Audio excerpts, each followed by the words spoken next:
TikTok প্রজন্ম, TikTok paralysed প্রজন্ম, অপদার্থ, জানোয়ারের মতো এবং একই সাথে বুদ্ধিবৃত্তিকভাবে প্রতিবন্ধী।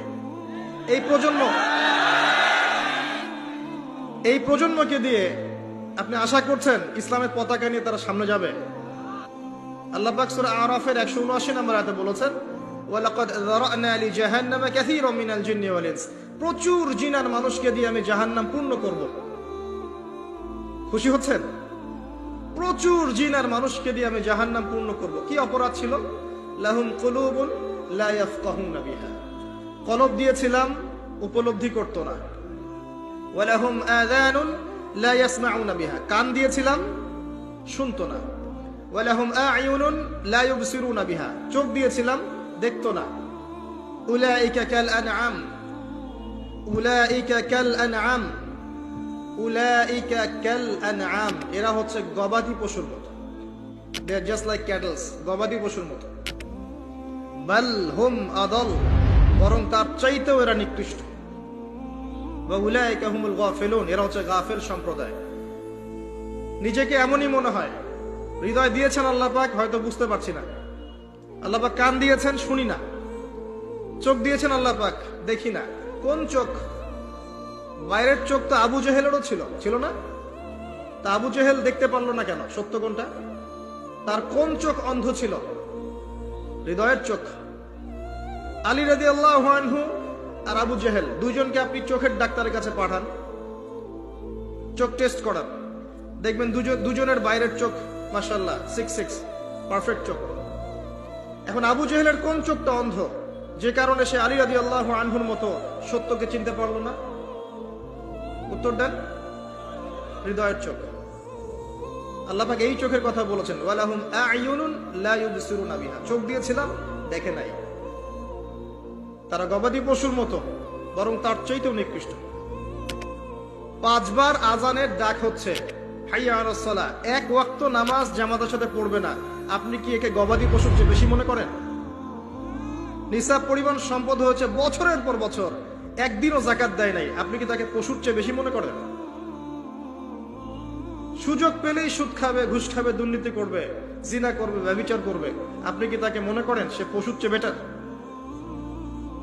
ছেলেদের পোশাক পরে রাস্তাঘাটে ঘুরছে, আপনি কি মনে করছেন পশুর চেয়ে বেটার?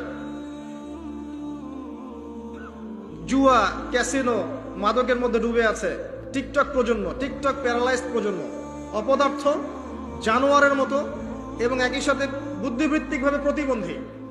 এই প্রজন্মকে দিয়ে আপনি আশা করছেন ইসলামের পতাকা নিয়ে তারা সামনে যাবে? এরা কি জন্তু জানোয়ার চেয়ে বেটার? জীবনের কোনো উদ্দেশ্যও নাই। এই যে বাবা মা পড়াশোনা করাচ্ছে, টাকা খরচ করছে, লক্ষ লক্ষ কোটি কোটি টাকা, ওর জীবনে কোনো উদ্দেশ্যই নাই। 20 বছর 25 বছর পড়াশোনা করার পরে 25টা কোরআনের আয়াত সে বলতে পারে না। এটা তো অনেক দূরের কথা, ইভেন ওযুর ফরজ কয়টা তাও বলতে পারবে না। কি আশা করছেন? ধর্মতাত্ত্বিক ভাবে আমরা যারা আছি দেখবেন সত্য লিপিবদ্ধ আছে কোরআন এবং হাদিসে, তারপরেও স্বীকার করবে না। সে নিজেই হক, বাকি সব বাতিল। উম্মাকে টুকরা টুকরা করতে করতে এখন ৭৩,০০০ দলে ভাগ করে ফেলেছে। একটা ব্যক্তি যখন হেদায়েত প্রাপ্ত হয়ে ইসলামের দিকে আসতে চাইবে, সে কনফিউজ, আমি যাব কোথায়? সবাই তো আমাকে ডাকছে হ্যামিলনের বাসিওয়ালার মতো, আসো আমার কাছে, আসো তোমার জান্নাত দরকার, আমার কাছে আসো, জান্নাতের সার্টিফিকেট নিয়ে যাও, জান্নাতের লিজ লাগলে নিয়ে যাও। অ্যাটিটিউড এরকম। আল্লাহ পাক এমনি বলেন নাই উলাইকা কাল আনআম, এরা গবাদি পশুর মতো, বাল হুম আদাল, বরং তার চাইতেও নিকৃষ্ট। আল্লাহর সুন্নাহ বলছিলাম, যদি আমাদের অ্যাটিটিউড এমন হয়, আল্লাহ পাক আমাদেরকে সরিয়ে দিবেন। আল্লাহ পাকের কিচ্ছু যায় আসে না। এর বাইরে ম্যাক্সিমাম মানুষকে দেখবেন বস্তুবাদী, শুধু পেটের চিন্তা। একটা বাড়ি, একটা গাড়ি, একটা জমি জমা, একটা চাকরি, একটা স্ট্যাটাস, আমি 3 বেলা কিভাবে খাবো, আমার পরিবার কিভাবে সিকিউর থাকবে, দ্যাটস অল। এটাই আমার লাইফের উদ্দেশ্য। কি দাড়িওয়ালার কি দাড়ি ছাড়া, সবারই। হ্যাঁ, আমরা যারা ইসলামের রিপ্রেজেন্টেটিভ সেজে বসে আছি, এইসব চেয়ারে বসছি, এদের মধ্যে অনেক মানুষ আছে যাদের উদ্দেশ্য দুনিয়া। এবং আমি এটা আরো ভালো বুঝতে পেরেছি এই মাহফিল করতে এসে। তার আগে আমার এগুলো বোঝা ছিল না। এরপরে বুঝতে পেরেছি যে মানুষ আসলে দুনিয়ার নেশে এত সহজে ছাড়তে পারে না। তো কাদের হাতে আপনি ইসলামের বিজয় চাচ্ছেন?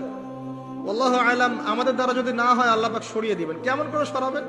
হয়তো করোনা দিয়ে সরাবেন, তো মহামারী দিয়ে সরাবেন, আরো বড় কোনো ভাইরাস দিয়ে সরাতে পারেন, পারমাণবিক যুদ্ধ দিয়ে সরাতে পারেন। আল্লাহ পাক সরিয়ে দিবেন। আল্লাহ পাকের কোনো প্রয়োজন নাই গবাদি পশু। আমি বলি আপনাকে যে এখানে যে আল্লাহ পাক বলেছেন বেশিরভাগ মানুষকে জাহান্নামের জন্য সৃষ্টি করেছি, তাদের সংখ্যাটা আল্লাহ পাক বলেছেন সূরা সহিহ বুখারীর মধ্যে 4 বার। আল্লাহ পাক বলছেন আদম আলাইহিস সালামকে ডাকা হবে কিয়ামতের মাঠে, তাকে বলা হবে তোমার সন্তানদের মধ্য থেকে জাহান্নামীদেরকে আলাদা করে দাও। আদম আলাইহিস সালাম বলবেন কতজন হে আল্লাহ? আল্লাহ রাব্বুল আলামিন তাকে জানাবেন প্রত্যেক হাজারে, listen to me very carefully, প্রত্যেক হাজারে 999 জনকে জাহান্নামের জন্য আলাদা করে দাও। নাউযুবিল্লাহ।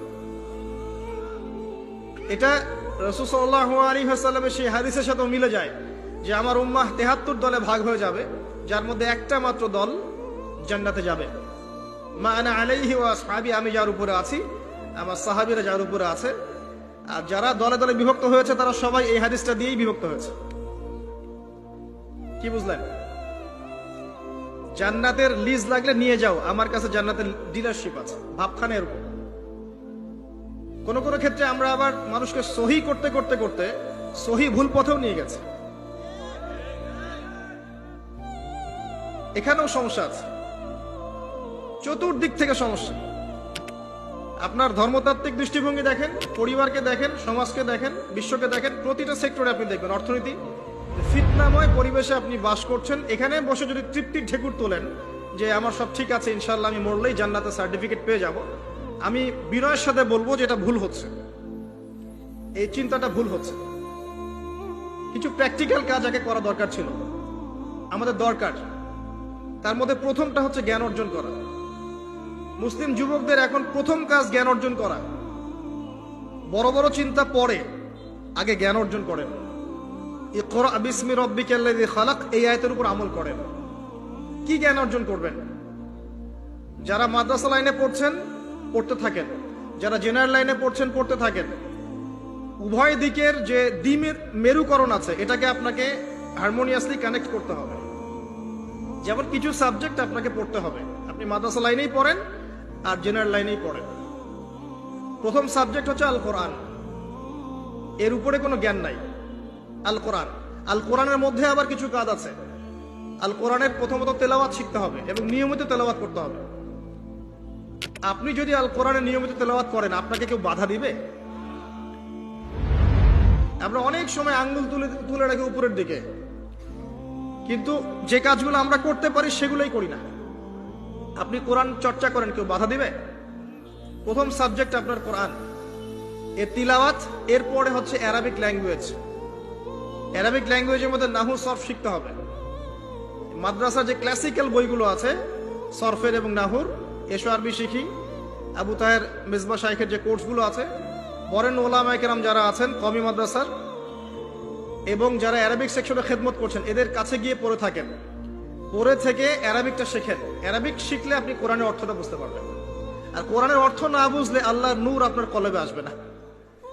কোরআনের অর্থ না বুঝলে আল্লাহর নূর কোশ্চিন কালবে আসবে না, আপনি খিদির হতে পারবেন না। এবং এই কোরআন কোন সাম্প্রদায়িক বই নয়, এটা সবার জন্য। এই কোরআন সবার জন্য, পুরো মানব জাতির জন্য। শুধু আমাদের মুসলিমদের অথরিটি না, এটা আমাদের পৈতৃক সম্পত্তি নয়, এটা পুরো মানব জাতির জন্য। এবং কোরআনের সাথে আপনাকে তাফসিরগুলো পড়তে হবে। আপনার কাছে যে তাফসিরটা ভালো মনে হয়, হোক সেটা জালালাইন অথবা মারিফুল কোরআন অথবা ইবনে কাসির, যেটা আপনার কাছে বেস্ট মনে হয় সেটাই পড়েন। আমি এখানে সংকীর্ণ মানসিকতা আর মানহাজ মাযহাবের এই যে বিভক্তি, এগুলো থেকে আপনাদেরকে ঊর্ধ্বে চিন্তা করতে বলছি। এগুলো ঊর্ধ্বে ওঠেন, আপনি পরিপূর্ণ জ্ঞান পাবেন ইনশাআল্লাহ। একটা সম্প্রদায়ের সাথে কানেক্টেড হয়ে থাকলে বাকিদের কাছ থেকে আর জ্ঞান পাবেন না, ফুল স্টপ। আপনি একটা সম্প্রদায়ভুক্ত হয়ে গেলে আপনি বাকিদের থেকে আর জ্ঞান পাবেন না। আপনার কাছে মনে হবে এটাই চূড়ান্ত হক, এর বাইরে কোনো হক নাই। কিন্তু আপনি যদি নিশ্চয়ই বিমানে চড়েছেন কখনো, যদি আপনি ফ্লাই করে থাকেন উপরে, উপর থেকে জমিনটাকে দেখতে যেমন লাগে, আপনি আকাশে আছেন, এখন জমিনটাকে দেখেন কেমন লাগে, আপনাকে ওই জায়গা থেকে চিন্তা করতে হবে। আপনি সবার উপরে ওঠেন, বাহির থেকে সবকিছুকে দেখেন, তাহলে আপনি বুঝতে পারবেন কার মধ্যে কি আছে।